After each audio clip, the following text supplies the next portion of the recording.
모두 자리에서 일어나 우리를 부르신 하나님을 향해 감사의 마음으로 찬양하며 경배하겠습니다.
여호와는 천지와 바다와 그 중에 만물을 지으시며 영원히 진실함을 지키시며 억눌린 사람들을 위해 정의로 심판하시며 줄인 자들에게 먹을 것을 주시는 이시로다.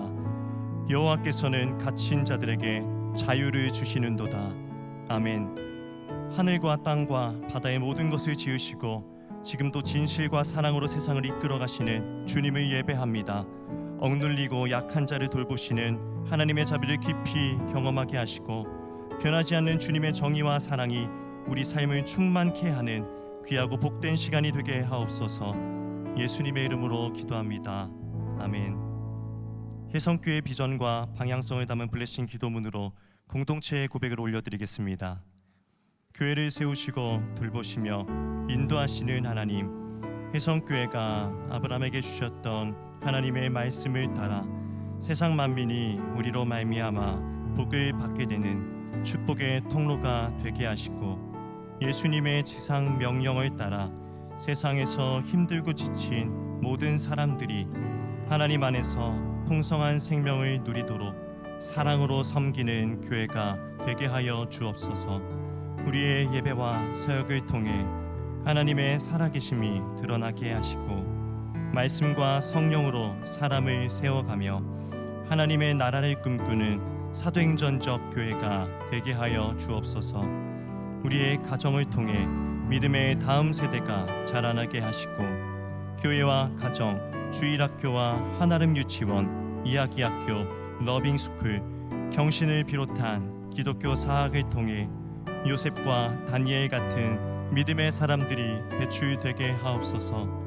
우리가 살아가는 이 지역과 이 나라에 공의와 질서 안에서 평안을 허락하여 주시며 아픔과 고통 가운데 있는 모든 사람들에게 치유와 회복을 허락해 주옵소서. 아멘.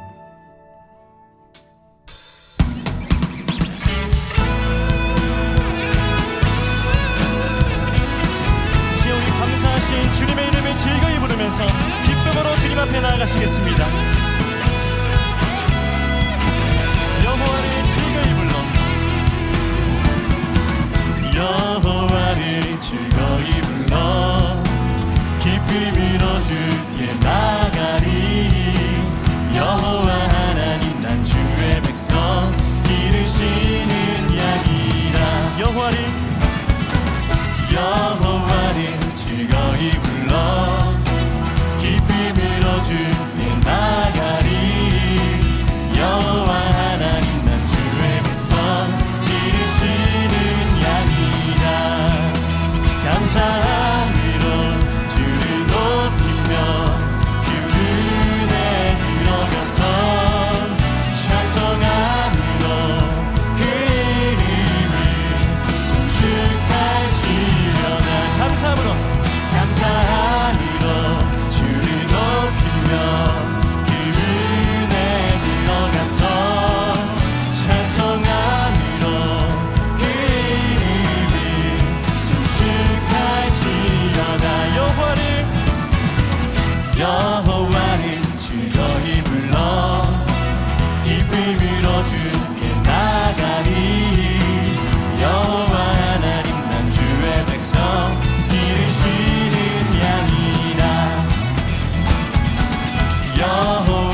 감사함으로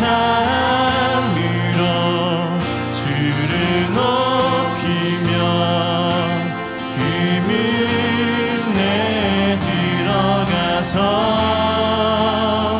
찬송함으로 그 이름을 송축하시어다.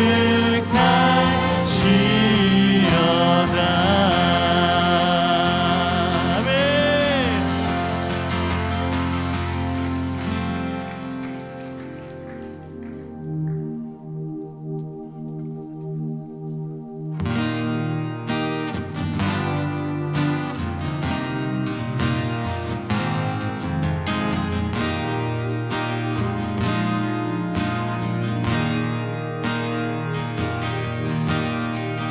지존하신 주님 이름 앞에 모두 무릎 꿇고 다 경배해.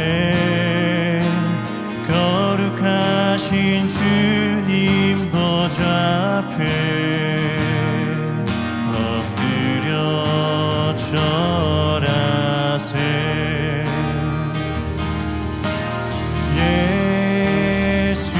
예수는 그리스도,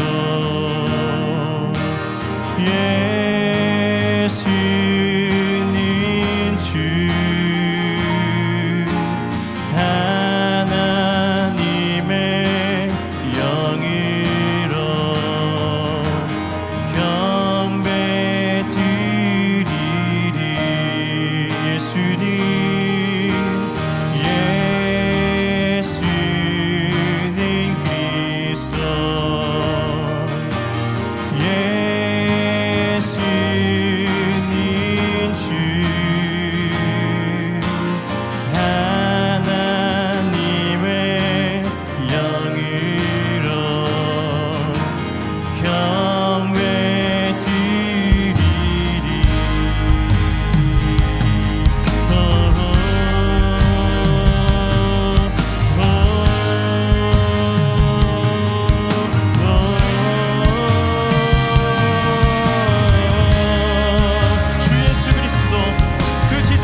세상을 창조하신 전능하신 하나님을 찬양합니다.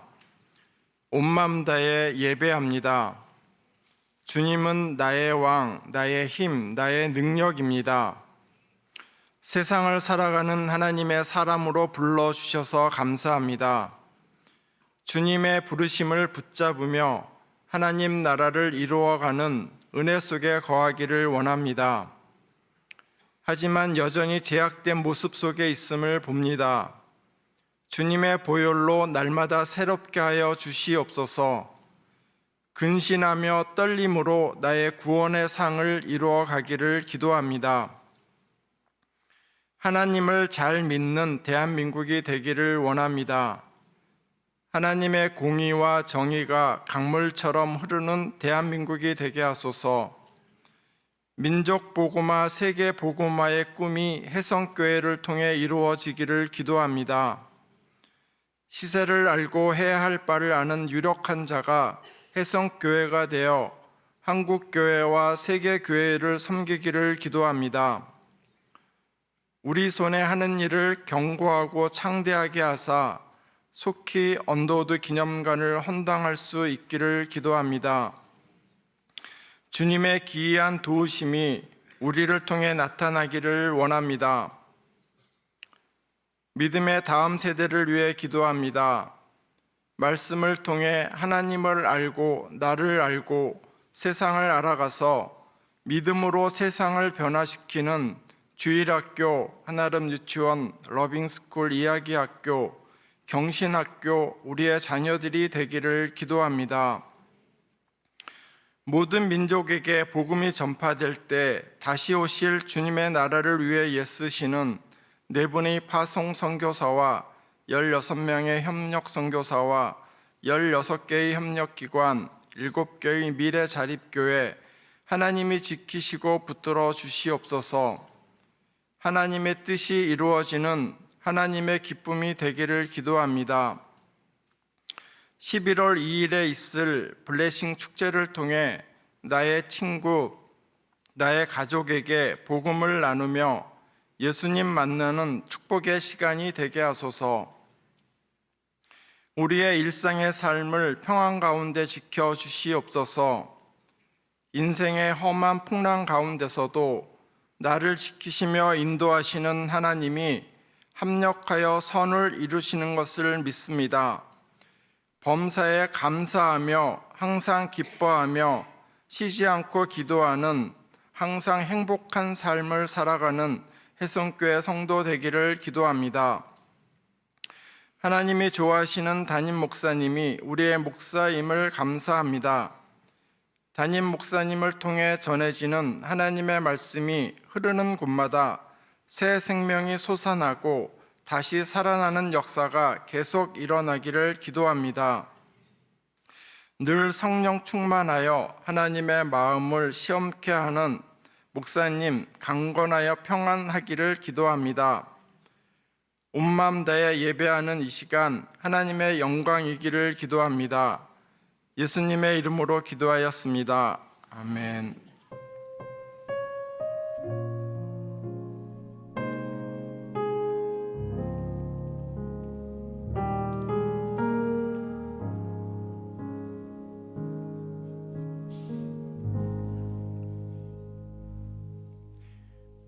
오늘 우리에게 주신 하나님의 말씀은 베드로전서 1장 22절의 말씀입니다. 화면에 참고하시어 합독하시겠습니다. 너희가 진리를 순종함으로 너희 영혼을 깨끗하게 하여 거짓이 없이 형제를 사랑하기에 이르렀으니 마음으로 뜨겁게 서로 사랑하라. 아멘. 블레스.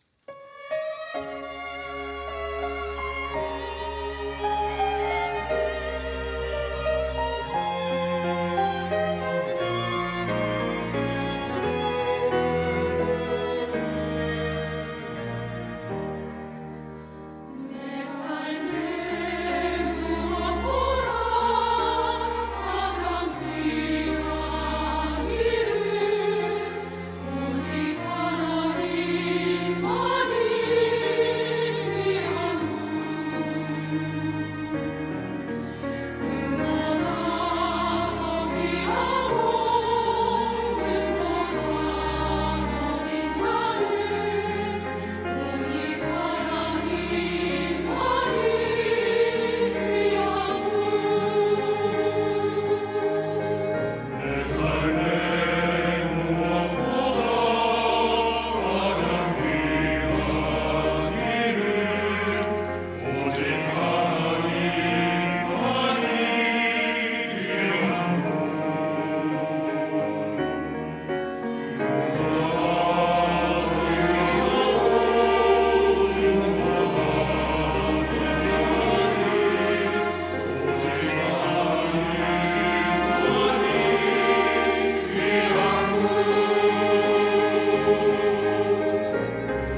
이 세상에 존재하는 인간 가운데 그 어떤 부모도 자기의 자녀를 선택하거나 골라서 출산하지 않습니다. 이 세상에 존재하는 인간 가운데 그 어떤 자녀도 자기 부모를 고르거나 선택해서 태어나지 못합니다. 이 세상에 존재하는 인간 가운데 그 어느 누구도 자기의 친형제 자매를 자기가 고르거나 선택하지 못합니다. 일반 사회에서는 이것을 운명이라고 이야기를 합니다. 우리는 이 모든 것이 생명의 창조주요 인생의 절대 주권자이신 하나님의 섭리 안에서 이루어지는 일이라고 믿습니다. 인간의 생명은 하나님의 창조 원리 안에서 한 남자와 한 여자의 결합 안에서만 잉태되고 출생됩니다. 이 법칙 밖에 인간 생명은 존재할 수가 없습니다. 그런데 인간은 출생과 동시에 부모 자녀 관계만 형성되는 게 아니라 형제 자매의 관계 안에 놓이게 됩니다. 결혼이 한 남자와 한 여자의 만남으로 끝나지 않고 시댁 또는 처가라는 새로운 부모 형제의 가족 관계를 형성하듯이 우리가 하나님의 자녀가 되는 순간 우리는 하나님의 백성 공동체에 속하게 되어서 하나님의 백성들과 형제 자매 관계를 맺게 됩니다. 한번 따라 하십시다. 우리는 한 아버지를 모시는 형제 자매입니다. 하나님을 아버지로 모시는 모든 성도들은 교회 성도들을 형제와 자매로 맞아들이게 되는 겁니다. 한 개인의 전인격적인 신앙, 특별히 그로 인한 믿음의 고백을 다른 사람이 대신 해줄 수 없기 때문에 하나님에 대한 믿음 또는 구원은 분명 개인적인 일입니다. 그러나 믿음이 개인적인 일이라고 해서 나 혼자 예수 믿고 사는 것이 신앙생활이다라고 생각한다면 그것은 오해입니다. 우리가 하나님을 아버지로 믿는 동시에 하나님을 아버지로 믿는 성도들과 형제 자매 관계가 성립된다는 점에서 신앙은 개인적이지만 신앙생활은 관계적이고 공동체적인 것입니다. 오늘 본문에서 베드로는 바로 이러한 관계성, 다시 말해 그냥 관계가 아니죠. 형제 자매의 관계성 안에 존재하는 우리에게 서로 사랑하며 살 것을 권면합니다. 22절 마지막은 말합니다. 마음으로 뜨겁게 서로 사랑하라. 여기서 뜨겁게라는 단어는 경기 중에 있는 선수의 근육이 팽팽하게 긴장되어 있는 상태를 묘사하는 단어라고 합니다. 전심전력하여 집중된 상태인 거죠. 그런데 이 단어는 신약 성경 안에서 주로 기도하는 일에 사용될 때가 많습니다. 누가복음 22장, 사도행전 12장에 보면 기도할 때 이 뜨겁게라는 단어가 사용되어지면 번역이 새로워지죠. 애써 기도하는 것, 간절히 기도하는 것, 이게 바로 뜨겁게라는 단어의 의미입니다. 따라서 뜨겁게 서로 사랑하라 라는 말은 사랑하기 위해 의도적으로 힘쓰고 노력하라 라는 말입니다. 성도들은 남아도는 힘이 있을 때, 형편이 될 때, 마음이 내킬 때만 사랑하면 되는 게 아니라 의도적으로 간절함으로 사랑하려고 힘쓰고 애써야만 합니다. 다시 말해 사랑이 삶의 방향성, 지향성, 목표가 되어야 한다라는 겁니다. 우리가 이렇게 의도적으로 사랑하려고 힘써야만 하는 이유는 나 이외의 타인이 사랑받을 만큼 선하지 않기 때문입니다. 그 사람이 사랑을 마땅히 받아야 할 만한 자격을 갖추고 있지 못하기 때문입니다. 누구나 죄인이기 때문에, 누구나 고상하고 선하지 않기 때문에 우리에게는 의도적인 사랑의 노력이 필요한 겁니다. 사랑받을 만하지 못한 이 무자격의 상태 때문에 우리는 의도적으로 뜨겁게 사랑해야만 하는 겁니다. 여러분, 젊어서 또는 어려서 이성에게 끌리는 사랑은 누가 가르쳐 주지 않아도 내면에서 저절로 일어납니다. 그러나 결혼한 모두는 다 알고 있습니다. 결혼 생활을 유지하는 사랑은 그렇게 내면에서 일어나는 자발성이 아니라 의도적인 노력, 이것이 없이는 유지될 수 없는 사랑이라는 것을 누구나 잘 압니다. 오늘 베드로전서 본문과 그 흐름 안에서 베드로는 우리가 서로 사랑해야 되는 몇 가지 이유를 제시합니다. 그 첫 번째 이유는 우리 모두가 오직 하나님의 은혜로 영혼의 깨끗함을 얻었기 때문입니다. 22절의 말씀에서 너희가 진리를 순종함으로 너희 영혼을 깨끗하게 하였다라는 말은 우리의 일상의 순종 때문에, 우리의 아니면 대단한 순종 때문에 우리가 도덕적으로 흠결이 없는 상태가 되었다는 말이 아닙니다. 진리에 순종한다라는 이 진리는 복음 진리를 말합니다. 그리고 그 복음 진리에 대한 마땅한 순종은 믿음으로 표현되고 고백되는 거죠. 다시 말해 예수 구원의 길에 대한 진리에 믿음으로 순종함으로 우리는 영혼의 깨끗함, 신학적으로는 의롭다함을 받았다, 칭의에 이르렀다라는 내용입니다. 우리는 우리의 능력이나 공로나 자격이 아니라 하나님의 아들이신 예수님을 대속의 구세주 그리스도로 믿음으로써 하나님 앞에서 모든 죄가 용서되어 깨끗하게 되었습니다. 믿음이라는 이 순종을 통해 우리는 과거의 죄로부터 깨끗해졌습니다. 신학적으로는 죄책에서부터 놓여놨다라고 말을 합니다. 죄로 인한 모든 책임의 결과로부터 놓여놨다는 겁니다. 현재는 죄의 습성과 헛된 행실에서 놓여놨습니다. 이제는 더 이상 그렇게 살아야 될 이유가 없다라는 겁니다. 또 미래에 심판받게 될 죄의 항목들로부터 우리는 깨끗해졌습니다. 믿음 혹은 신앙생활이라는 것이 기독교 교리에 대한 지적인 동의만을 의미하지는 않습니다. 복음 진리에 대한 믿음은 하나님에 대하여, 자신에 대하여, 타인에 대하여, 세상에 대하여 그 관점과 태도의 변화를 가져오기 때문입니다. 믿음이 관계라고 한다면 믿음은 반드시 관계의 변화를 가져옵니다.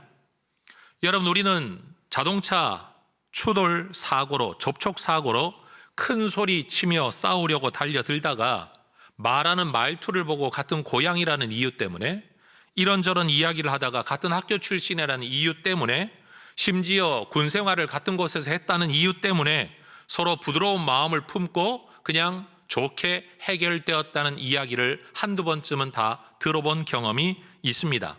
관계가 태도를 변화시키는 겁니다. 그래서 이런 말이 있습니다. 서로 다른 말을 하십시오. 다른 점을 말하십시오. 그러면 결국은 여러분은 적이 될 것입니다. 서로 같은 점을 말해 보십시오. 그러면 여러분은 결국 친구가 될 것입니다. 여러분, 이것이 세상을 살아가는 원리입니다.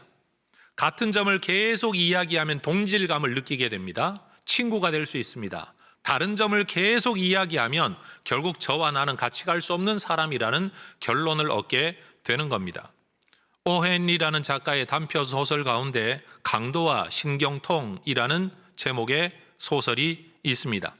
강도가 들었습니다. 손을 들라고 말했습니다. 이 사람이 손을 들지 못합니다. 왜 손 들지 않냐고 물으니까 신경통 때문에 그렇다고 대답을 한 겁니다. 그때 강도가 사실은 나도 신경통이 있는데 얼마나 힘드냐, 나 이것 때문에 고생스럽다, 그렇게 밤새 자기의 공통된 이야기, 삶의 이야기를 나누다가 여러분 그냥 헤어졌다는 이야기의 스토리입니다. 여러분, 정말로 함께 갈 수 없는 사람들인데도 같은 점을 이야기하다가 친구가 된다는 이야기, 여러분 교회 안에서도 마찬가지입니다. 오늘 우리가 이 자리에 들어온 것은 고향이 같아서가 아닙니다. 관심이 같아서나 취미가 같아서가 아닙니다. 여러분, 우리는 오로지 예수 믿음 하나 때문에 이 자리에 모여 있는 겁니다. 세상 사람들 누구도 이것 때문에 모여 있지 않은데 우리는 이것 때문에 여기에 모여 있는 겁니다.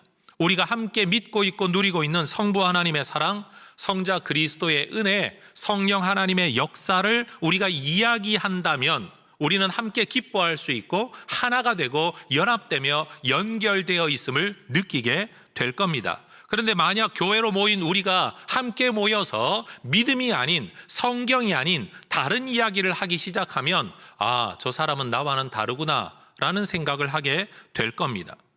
우리가 서로 다른 생각과 다른 것을 이야기하기 시작한다면 아마 우리는 교인 숫자보다도 더 많은 모임과 조직으로 쪼개어질 것입니다.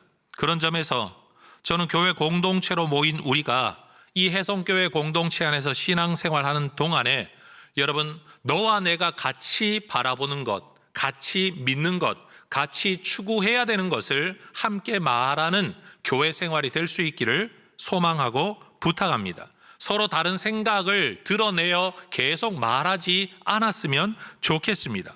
예수 때문에 모인 우리가 정치 견해를 자꾸 이야기하면, 고향 이야기를 자꾸 하기 시작하면, 출신 지역과 출신 학교를 이야기하기 시작하면, 취미를 이야기하기 시작하면, 삶의 방식을 자꾸 이야기하기 시작하면 여러분, 우리는 결코 하나 되지 못할 겁니다. 만날 때마다, 대화할 때마다 우리는 다르구나, 너와 나는 남이로구나, 이런 이야기를 하게 될 겁니다. 그러나 예수 이야기를 하고 성경 이야기를 하고 예배 이야기를 하고 은혜 이야기를 하게 된다면 우리는 굉장히 깊이 결속된 사람이라는 것을 느끼게 될 것입니다. 그러니 여러분, 같은 것을 말하는 자가 곧 연합하는 자입니다. 다른 것을 말하는 자는 이간질하는 자가 될 수밖에 없는 겁니다. 여러분, 나쁜 말을 하지 않더라도 다른 것을 말하는 것 자체가 여러분, 우리를 갈라놓는 일이 된다라는 겁니다. 한번 따라 하십시다. 예수 안에서 우리는 하나입니다. 그렇습니다. 예수 안에서 하나인데 그 하나 된 사람들이 만나 서로 다른 이야기를 나누면 나눌수록 우리는 하나가 아니로구나, 우리는 다르구나, 함께 갈 수 없구나, 저 사람과 나는 같이 갈 수 없겠구나 라는 생각만 늘어나게 될 뿐인 겁니다. 여러분, 우리는 예수 믿음 안에서 깨끗해진 공동의 경험을 가진, 공통의 은혜를 가진 하나님의 사람들입니다. 그래서 베드로는 말하는 겁니다. 서로 사랑해라. 그 믿음 안에서 서로 사랑해라라는 겁니다. 이제 우리는 하나님 아버지를 닮아 참된 거룩함의 삶을 살아갈 수 있게 되었습니다. 그리고 베드로는 그렇게 살아가라고 15절에서 우리에게 권면합니다. 우리는 이 세상을 사는 동안 세상의 삶의 방식을 따르지 않는다는 점에서 우리 자신을 거룩하게 구별한 사람들입니다. 거룩하게 구별했다, 성별되었다라는 겁니다. 세상에 썩어 없어질 헛된 소망 또는 삶, 그 허망한 삶을 따르지 않고 하나님의 특별한 목적, 하나님의 목적이라는 점에서 거룩한 목적, 그 일을 위해 구별된 사람들, 그래서 우리는 성별된 사람들입니다. 이것이 베드로가 우리에게 서로 사랑하며 살아야 할 두 번째 이유라고 말하고 있습니다. 하나님의 특별한 목적을 위해 구별된 사람들이기 때문에, 그 목적에 맞는 삶을 위해 구별되었기 때문에 우리는 서로 사랑해야 된다라는 겁니다. 성경에는 하나님의 특별한 목적의 부르심을 위해 자신을 깨끗하게 구별했던, 거룩하게 구별했던 사람들의 이야기가 많습니다. 출애굽기 19장을 보면 하나님께서 시내산에서 모세를 통해 세상과는 구별된 삶의 양식으로서의 율법을 주시기 전에 이스라엘 백성들에게 자신을 깨끗하게 구별하기를, 거룩하게 하기를, 성결하게 하기를 명령하셨습니다. 여호수아 3장을 보면 하나님은 여호수아를 통해 이스라엘 백성들을 이끌고 요단강을 건너 가나안 땅에 입성하기 이전에도 요단강 물을 마르게 하시는 하나님의 거룩한 역사 앞에서 이스라엘 백성들에게 자신들을 깨끗하게 구별하기를 요구하셨습니다. 역대상 15장을 보면 다윗은 하나님의 법궤를 다윗성 곧 예루살렘으로 모셔 올리기 이전에 이 특별한 일을 위하여 이스라엘 백성들에게 자신을 깨끗하게 구별하라고 요구하였습니다. 요한복음 11장을 보면 예수님 시대의 유대인들은 하나님의 말씀을 따라 정해진 때와 시간에 성전을 찾는 일 이 자체가 자신을 깨끗하게 하는 일이라고 여기고 있었습니다. 이 성결하게 함은 윤리적인 이야기를 말하고 있는 게 절대 아닌 겁니다. 그러니 오늘 이 시간 여러분들이 복잡하고 바쁜 세상살이 가운데서 주일이라는 이 시간에 온 공동체가 이 예배당이라는 한 자리에 모여 하나님을 예배하고 하나님의 말씀을 듣고 하나님의 말씀을 배우고 하나님의 말씀으로 새로워져 하나님의 말씀대로 살아가기 위해 이 시간과 장소에 이 자리에 모여든다는 자체가 여러분 우리 자신을 성결하게 하는 일인 줄로 믿습니다.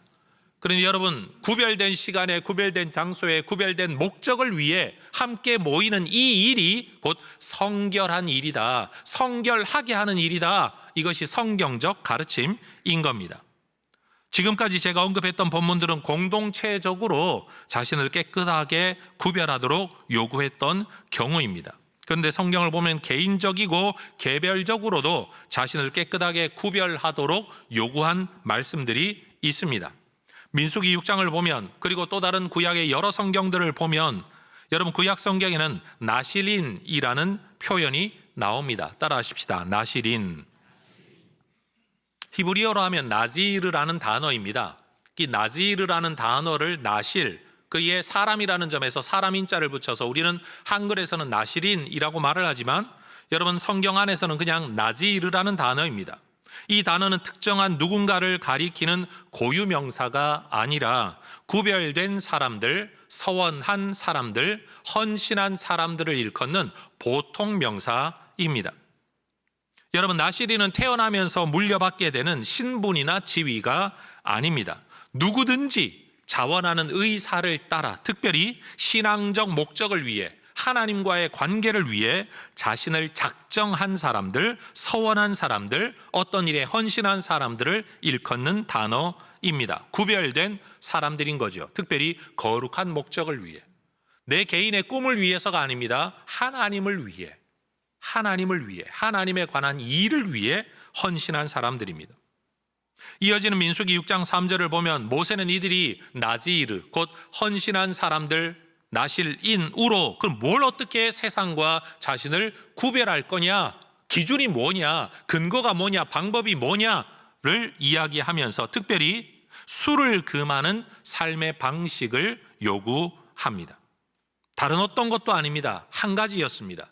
일상의 음료라고 여길 수 있는 그 당시에 포도주 그 자체, 심지어 포도의 열매조차도 금하는 것으로 나실인의 삶을 증명하라 이야기했습니다.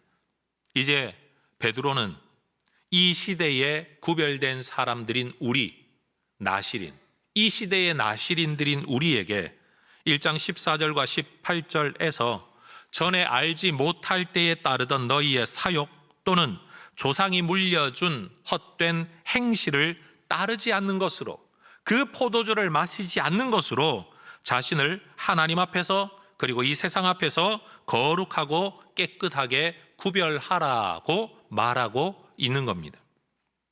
여러분 우리는 세속의 길을 동경하면서 그런데 그 길을 너무 가고 싶은데 성경이 가지 말라고 하니까 힘들기는 하지만 겨우겨우 참으면서 믿음의 길을 걷는 사람들이 아닙니다. 그 길을 가고 싶은데 못 가는 사람이 아니라 그 길이 헛된 것을 알기 때문에, 의미 없다는 것을 알기 때문에 그 길을 떠나 다른 길, 곧 믿음의 길을 걷는 사람들이 되어야 합니다. 하나님의 말씀이 약속한 바를 알고 나자 믿게 되었고, 믿고 나자 따르게 되어 이전의 개인의 사욕과 세상적인 헛된 문화를 따르는 것보다 이 길을 따르는 것이 더 좋다라는 확신 때문에, 믿음 때문에 이 길을 걷게 된 사람들인 겁니다. 우리는 세상과 구별된 길을 좋아서 따르는 사람들입니다. 우리는 하나님의 은혜와 그리스도의 구속으로 깨끗하게 되었습니다. 동시에 하나님의 거룩한 목적을 위해 구별된 사람들입니다. 이제 우리는 세속의 삶의 길을, 세상의 방식을 따르는 삶의 길이 아닌 성경 진리에 순종하는 삶의 방식으로 우리가 구별된 사람, 이 시대의 나실린이라는 것을 실천하며 살아가야 하는 겁니다. 여러분, 그 삶의 방식이 뭐냐? 서로 사랑하며 사는 것이라는 거죠. 우리가 뜨겁게 사랑해야 될 세 번째 이유가 있습니다. 그것은 우리가 거듭난 사람들이기 때문입니다. 예수님은 사도 바울에게 자신을 직접 나타내셨습니다. 그리고 이방을 위한 그리스도 복음을 전하도록 그를 부르셨습니다. 바울은 내가 전하는 이 복음이 어떤 결과를 가져올는지 자기는 알지 못했습니다. 그러나 주님이 그에게 분명히 말씀하셨습니다. 네가 전하는 복음을 통해 어떤 일이 일어나게 되느냐? 사람들이 영적인 눈을 뜨게 될 거다. 사람들이 어둠에서 빛으로 돌아오게 될 거다. 사람들이 사탄의 권세 아래에서 떠나 하나님 권세 아래 돌아오게 될 거다. 그들이 하나님의 백성으로서 그 백성 안에서 자기의 삶의 기업, 삶의 지분을 얻게 될 것이다. 여러분, 이것이 복음을 듣고 복음을 믿는 사람들에게 일어나는 변화, 우리가 생각하고 우리가 기대하는 게 아니라 하나님께서 이렇게 될 거라고 말씀하셨던 내용입니다. 이것을 두고 우리는 거듭났다라고 말을 합니다. 이렇게 거듭난 사람들은 회개에 합당한 일, 다시 말해 회개는 뭡니까? 거듭남이죠. 옛 삶을 청산하고 새로운 삶에 들어선 거듭난 사람들의 특징이죠. 회개에 합당한 삶을 살아가게 되는 거죠. 거듭난 사람으로 마땅한 삶의 길을 걷게 된다는 겁니다. 그래서 이 복음을 선포했던 사도 바울 역시 다른 사람들에게만 말로 그렇게 전한 게 아니라 그 자신 스스로가 거듭난 사람으로서, 산 소망을 품은 사람으로서, 구원받은 자로서, 깨끗해진 자로서, 구별된 자로서 이러한 삶에 합당하게 살기 위하여 스스로 힘쓰고 노력했다라고 이야기를 합니다. 따라하십시다. 힘쓰나이다. 다시요. 힘쓰나이다. 여러분, 힘쓴다는 이 단어가 어떤 단어라는 걸 기억하십니까? 뜨겁게. 뜨겁게. 여기서 한 가지 중요한 개념을 저는 꼭 짚고 넘어가고 싶습니다. 우리는 흔히 거듭났다라는 말을 변했다라는 뜻으로 이해할 때가 많은 것 같습니다. 그런데 이렇게 이해하면 문제가 생깁니다. 거듭난 것은 변한 것이다 라고 이해하는 순간 내 안에서 변화되지 못한 모습을 발견할 때마다 우리는 의심하게 됩니다. 나 거듭나지 못했나? 거듭난 것은 변한 것이다 라는 이해를 가지게 되면 내 안에서 변화되지 못한 모습을 볼 때마다 우리는 내가 거듭나지 못했나? 이런 의심을 하게 된다는 거예요. 이런 순환론적인 오류에 빠지게 되는 겁니다. 그래서 저는 거듭났다라는 말은 변했다라는 뜻이 아니라 새로운 삶의 기회를 얻었다라는 의미로 이해해야 한다고 생각을 합니다. 여러분, 거듭난, 그래서 새로운 삶의 기회가 주어진 것은 이전처럼 살라고 주어진 기회가 아니죠. 새로운 삶의 기회를 얻은 사람이 실패했던 길을 또다시 걷는다? 이건 어리석은 일입니다. 저주와 죽음의 길을 걷는다? 어리석은 것입니다. 떠나야 할 길을 또다시 걸어간다? 이건 어리석은 일이 되는 겁니다. 오히려 하나님이 기뻐하시는 길, 진리의 길, 평안의 길, 거룩의 길, 상 받을 수 있는 길, 하나님이 기뻐하시는 성품의 길을 걸어가는 게 마땅한 겁니다. 만약 우리에게 새로운 삶의 기회가 주어진다면 실패했던 길과 잘못된 길을 또 걷고 싶어하는 사람이 누가 있겠습니까? 또 다른 삶의 기회는 이전에 실패했던 길이 아니라 올바른 길, 성공의 길, 바른 길, 행복할 수 있는 길을 걷는 게 너무나도 당연한 것 아니겠습니까? 그러니 성경은 우리에게 헛된 삶의 양식을 따르지 말고 회개했다라고 한다면, 그것이 잘못이라는 걸 깨달았다고 한다면 이제는 바른 길을 따르는 것이 당연하다. 그 길이 뭐냐? 서로 사랑하며 살아가는 것이라는 거죠. 이제 베드로가 우리에게 뜨겁게 서로 사랑할 것을 권하는 네 번째 이유가 있습니다. 그것은 베드로만이 아니라 사실은 성경 전체가 우리에게 이것을 명령하고 있기 때문입니다. 특별히 예수님의 제자였던 요한은 그의 편지에서 서로 사랑하라는 말을 가장 많이 언급했던 사람이기도 합니다. 요한일서 안에서만 성경 구절 몇 구절을 살펴보면, 요한일서 3장을 보면 우리가 마귀가 아니라 하나님께 속한 사람이라는 것을 드러내는 삶의 특징이 뭐냐? 그게 바로 형제 사랑이라고 말합니다. 3장 14절 이하에 보면 우리가 영원한 사망에서 생명으로 옮겼다는 것을 보여주는 특징이 뭐냐? 서로 사랑하는 삶입니다. 3장 23절에 보더라도 형제의 사랑은 예수님의 계명이었다라고 말하고 있습니다. 4장 7절과 8절의 말씀을 보면 하나님을 아는 사람들의 삶의 특징은 형제 사랑이라고 언급합니다. 4장 11절과 12절을 보면 하나님의 사랑을 입은 자들, 내가 하나님의 사랑을 받은 자야 라는 것을 깨닫는 자들의 삶의 특징은 뭐냐? 형제 사랑입니다.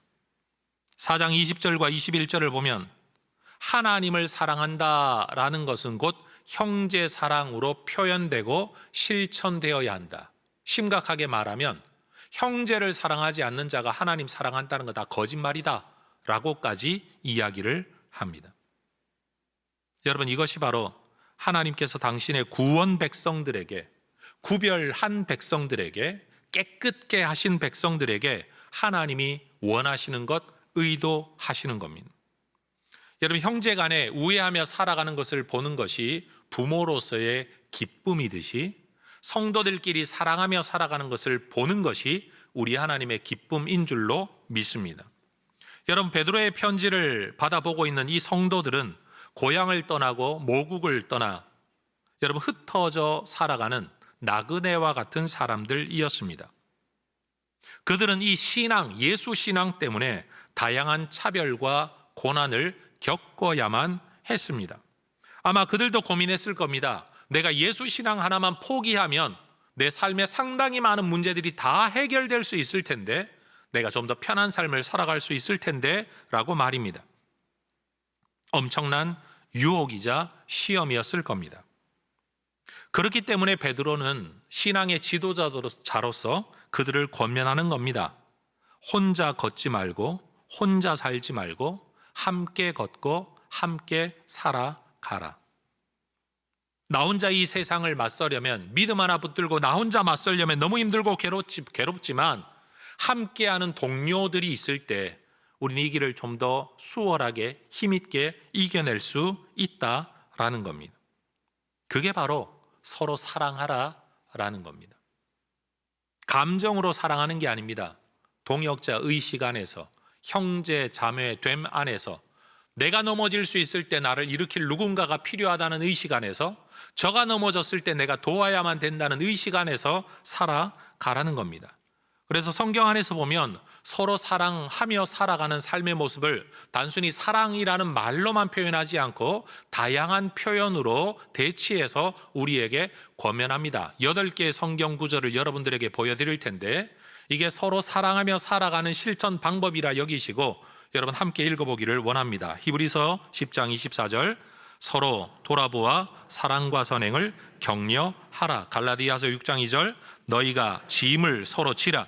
그리하여 그리스도의 법을 성취하라. 로마서 12장 10절, 형제를 사랑하여 서로 우애하고 존경하기를 서로 먼저 하라. 로마서 15장 1절, 믿음이 강한 우리는 마땅히 믿음이 약한 자의 약점을 담당하고 자기를 기쁘게 하지 아니할 것이라. 로마서 15장 2절, 우리 각 사람이 이웃을 기쁘게 하되 선을 이루고 덕을 세우도록 할지니라. 빌립보서 2장 3절, 아무 일에든지 다툼이나 허용으로 하지 말고 오직 겸손한 마음으로 각각 자기보다 남을 낮게 여기고. 빌립보서 2장 4절, 각각 자기 일을 돌볼 뿐더러 또한 각각 다른 사람들의 일을 돌보아라. 히브리서 3장 13절, 오직 오늘이라 일컫는 동안에 매일 피차 권면하여 너희 중에 누구든지 죄의 유혹으로 완고하게 되지 않도록 하라.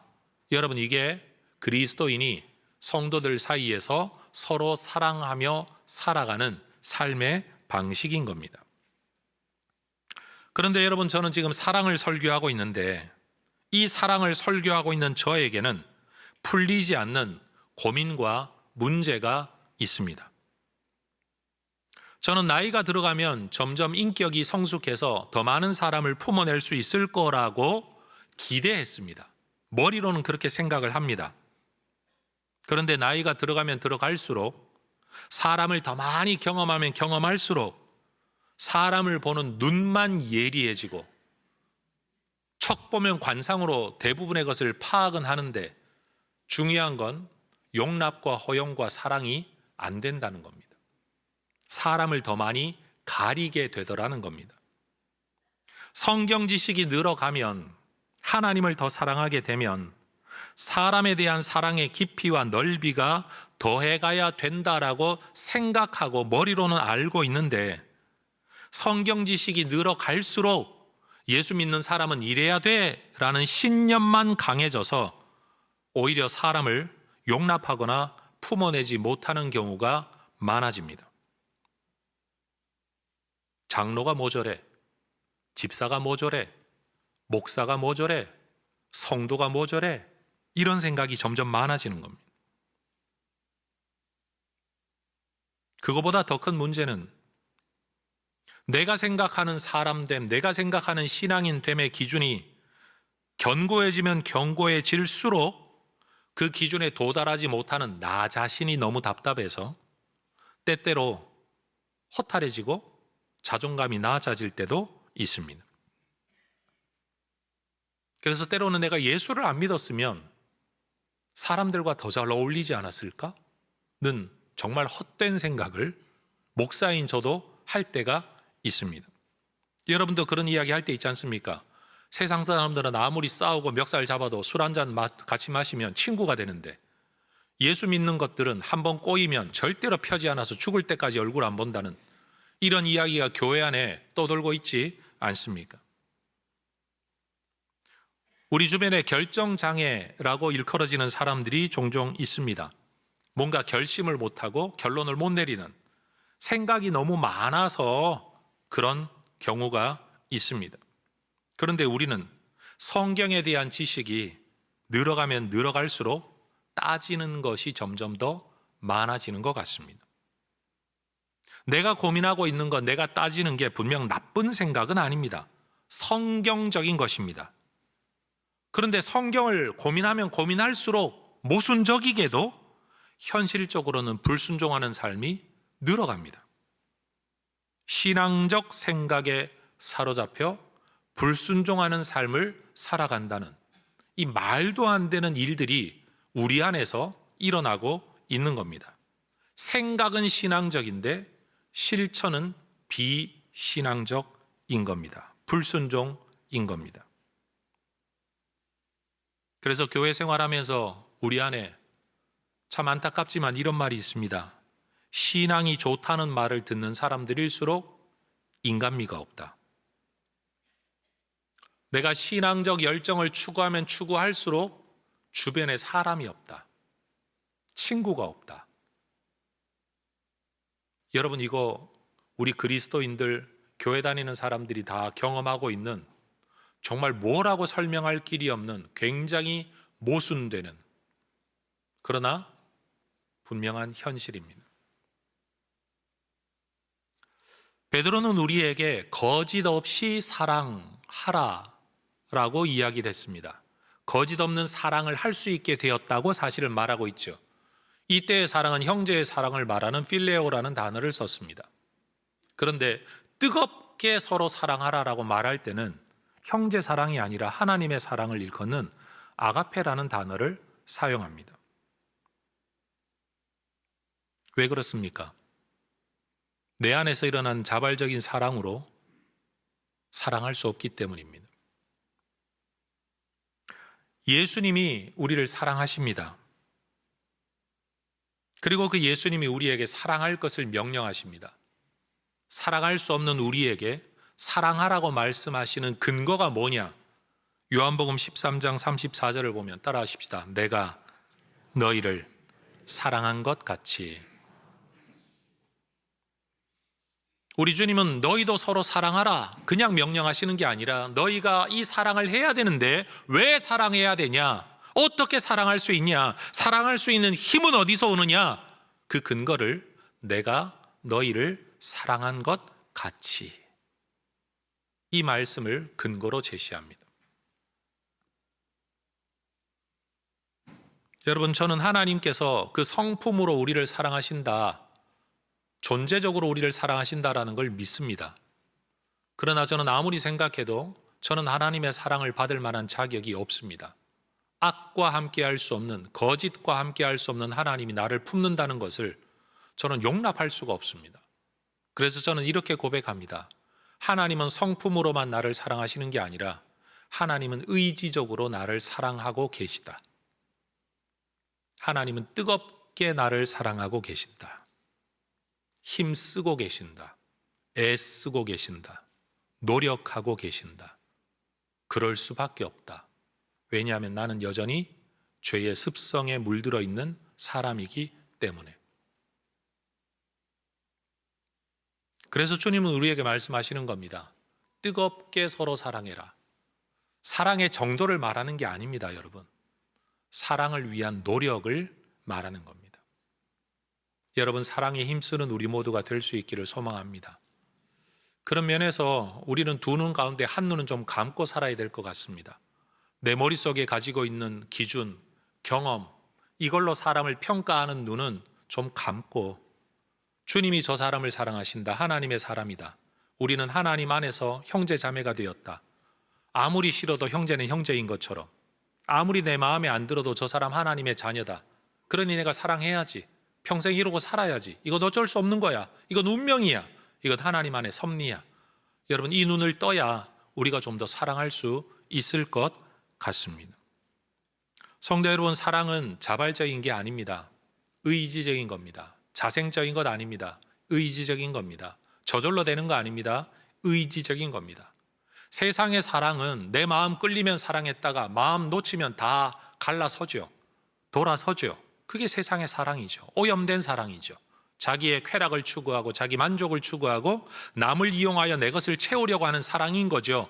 그러나 하나님이 우리에게 명령하고 계신 사랑은 그런 사랑이 아닌 거죠. 그래서 저절로 안 되는 겁니다. 죄성으로 안 되는 겁니다. 인간의 욕심으로 안 되는 겁니다. 믿음으로만 되는 겁니다. 순종으로만 되는 겁니다. 성령의 도우심으로만 되는 겁니다. 예수 사랑을 생각하지 않으면 절대 할 수 없는 사랑이라는 겁니다. 내가 너희를 사랑한 것 같이. 전 우리 자신과 우리의 성교회가 언젠가 이 사랑에 대해서 하나님께 칭찬받는 교회가 될 수 있으면 좋겠습니다. 사도 바울은 데살로니가 교회에 편지를 써보내면서 데살로니가 전서 4장 9절에서 형제 사랑에 관하여는 내가 너희에게 더 할 말이 없다. 왜냐하면 너희들 자신이 하나님의 가르치심을 받아 너무 사랑하고 있기 때문에. 여러분, 이게 저절로 된 걸까요? 데살로니가 교회는 여러분, 그룹을 구성하는 사람들의 수준이 비슷하고, 지적 수준이 비슷하고, 물질적 수준이 비슷하고, 인격적 수준이 비슷하고, 취미가 비슷하고, 서로 간의 성격이 잘 맞아서 이런 칭찬을 받았을까요? 아닐 겁니다. 그런데도 데살로니가 교회가 이런 칭찬을 받을 수 있었다면 여러분, 우리도 말씀에 순종하는 마음으로 살아가다가 보면 우리도 이런 칭찬을 얻을 수 있을 거라 기대해 봅니다. 여러분, 뜨겁게 서로 사랑하라. 여러분, 부부끼리 서로 사랑하기로 애쓰고 힘쓰시기를 축복합니다. 다시 말하지만 사랑할 수 없는 이유를 생각하기 시작하면 사랑이 안 됩니다. 사랑할 수밖에 없는 이유를 생각해야 그나마 사랑이 가능합니다. 다른 점을 이야기하면 하나 될 수 없습니다. 같은 점을 이야기해야 하나가 됩니다. 사랑해야 될 이유를 생각하고 사랑할 수밖에 없는 이유를 생각할 때 우리는 사랑하게 될 겁니다. 그게 뜨겁게 사랑하는 겁니다. 그래서 교회 생활하면서 여러분, 사랑할 수 없는 여러 가지 이유를 자꾸 말하는 사람과 가까이 하지 마십시오. 그런 사람들과 계속 있으면 사랑 안 하는 나를 정당화하게 됩니다. 헌신 안 하는 나를 정당화하게 되고 그 사람을 비난하면서 나는 정당하다라고 생각하게 될 겁니다. 그런데 오히려 사랑할 수밖에 없는 이유를 자꾸 말하는 분들과 함께 하십시오. 그러면 없었던 마음도 일어나게 될 겁니다. 몰랐던 거 알게 될 겁니다. 강도와 신경통 이야기처럼 여러분, 그 사람 안에 있는 아픔을 들여다보게 되면, 그 사람 안에 있는 어려움을 들여다보게 되면, 그 사람이 가지고 있었던 믿음의 어떤 씨앗들을 들여다보게 되면 여러분, 얼마나 귀하게 여겨지는지 모릅니다. 다시 한번 언급하지만 여러분, 제가 교단 일을 할 때마다 얼마나 많은 시험에 빠지는지 모릅니다. 저 사람도 목사 맞아? 저런 사람도 장로가 맞아? 여러분, 이 시험을 극복하기 위해 제가 선택한 하나의 방법이 있습니다. 최대한 존중으로 호충하고 인사를 더 머리 숙여 이야기한 다음에 할 수만 있으면 기회가 날 때 저는 이 질문을 합니다. 하나님을 어떻게 만나셨습니까? 주님이 어떻게 불러주셨습니까? 하나님은 목사님 인생에 어떻게 나타나셨습니까? 여러분, 좀 전에만 해도요, 제가 인간 취급하기 싫었던 목사였거든요. 근데 하나님이 그분을 만나주신 이야기를 듣고 나니까 하나님이 사랑하는 사람이라는 게 너무 분명해져요. 내가 그 사람을 보는 눈이 달라지더라고요. 여러분, 세상에 여러분이 엄청 손가락질하는 목사들이 있을 겁니다. 손가락질하고 욕먹어도 당연하다고 여겨지는 장로들과 성도들이 분명히 있을 겁니다. 그 부분을 들여다보면 사랑할 수 없습니다. 처벌해야 마땅합니다. 얼굴도 안 쳐다봐야 마땅합니다. 근데 만약 그 사람 안에 하나님이 찾아오시고 하나님이 그를 어루만져 주신 이야기를 듣게 된다면 우리의 마음은 아마 달라질 거라고 저는 확신합니다. 여러분, 주님 안에서 뜨겁게 서로 사랑하는, 사랑하기로 힘쓰고 애쓰고 노력하는 하나님의 사람들로 우리의 남은 생에 살아갈 수 있기를 축복합니다. 예수님 말씀하셨습니다. 너희가 서로 사랑하는 그 모습이 너희가 나를 따르고 내 말을 따르는 내 제자인 것을 증명하게 될 것이다. 여러분, 우리가 사랑해야 될 이유는 내 안에 있는 감정 때문이 아니죠. 주님의 말씀 때문에. 그 말씀 때문에 사랑하게 될 때 사람들은 야, 저런 사랑은 사람이 할 수 있는 게 아니지. 믿음 때문이야. 예수님 말씀 때문이야. 그럼 저 사람들이 정말 예수를 따르는 사람이라는 게 맞아. 여러분, 이것이 성경이, 특별히 예수님이 우리에게 말씀하고 있는 내용인 겁니다. 뜨겁게 서로 사랑하라. 기도하겠습니다. 하나님, 다른 이야기를 계속 나누다가 갈라서는 사람들 되지 아니하고 같은 이야기를 계속 나누다가 서로 연합하는, 서로 사랑하는 하나님의 종들 되게 하옵소서. 예수 이야기, 우리가 받은 은혜 이야기, 하나님의 이야기, 성경 이야기, 성령 이야기, 어떤 이야기를 나누든지 그 결론은 서로를 사랑하게 되는 그 길을 걷는 하나님의 백성들 되게 하옵소서. 내가 맞는 말, 바른 말을 하고 있는데 그 결과가 사랑에서 멀어지는 것이라고 한다면 하나님, 맞는 그 길을 포기할 줄 아는 순종의 사람들 되게 하옵소서. 예수님의 이름으로 기도합니다. 아멘. 자리에서 일어나 찬양하며 봉헌하겠습니다.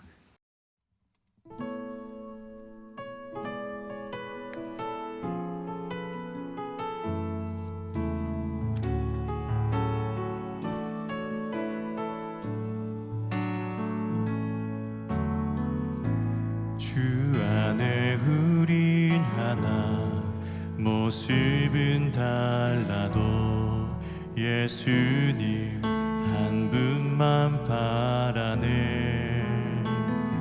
사랑과 선행으로 서로를 격려해 따스함으로 보듬어가리. 주 안에 우린 하나, 주 안에 우린 하나, 모습은 달라도 예수님 한 분만 바라네. 사랑과 선행으로 서로를 경계해 따스함으로 보듬어가리. 주님 우리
내어주네. 서로 사랑할 때 세상은 주보네. 사랑은 절대 지지 않네. 사랑이 너를 참고 자신을 내어주네. 서로 사랑할 때 세상은 주보네. 사랑은 절대 지지 않네.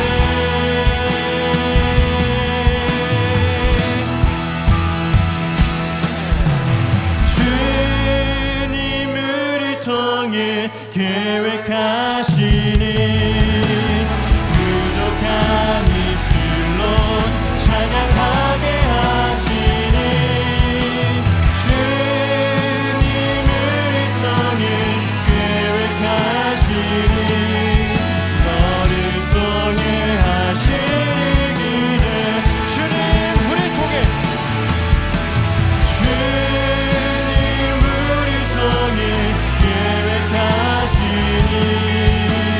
부족한 입술로 찬양하게 하시니. 주님 우리 통해 계획하시니 너를 통해 하시니 기대. 나를 통해 하시니 기대. 우리 통해 하시니를 기대합니다. 우리 통해 하시니 기대.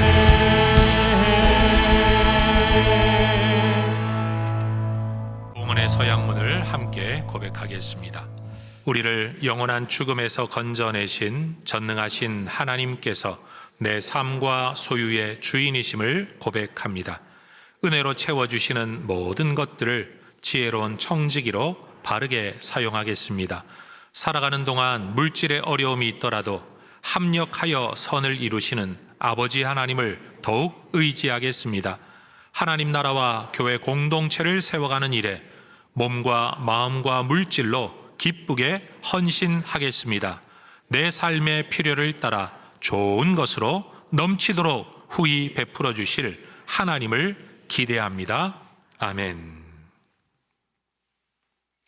이제는 우리의 구원과 생명을 위하여 자기를 내어주신 주 예수 그리스도의 은혜와 우리를 뜨겁게 사랑하시는 아버지 하나님의 그 크신 사랑과 냄새나고 죄 많은 우리를 포기하거나 버리지 않으시고 끝까지 붙드시고 책임지시며 인도하고 힘주시고 깨우치시는 성령 하나님의 역사하심이 믿음 안에 깨끗하게 되고 거룩한 목적을 위하여 구별되게 부른 바다, 거듭난 하나님의 사람으로 서로 사랑하며 살기로 다짐하고 결심하는 뜨겁게 힘내어 애쓰며 사랑하는 하나님의 사람들, 그리스도의 제자들 되기를 소망하는 우리 모든 믿음의 사람들 위에 이제와 영원토록 함께 있을지어다.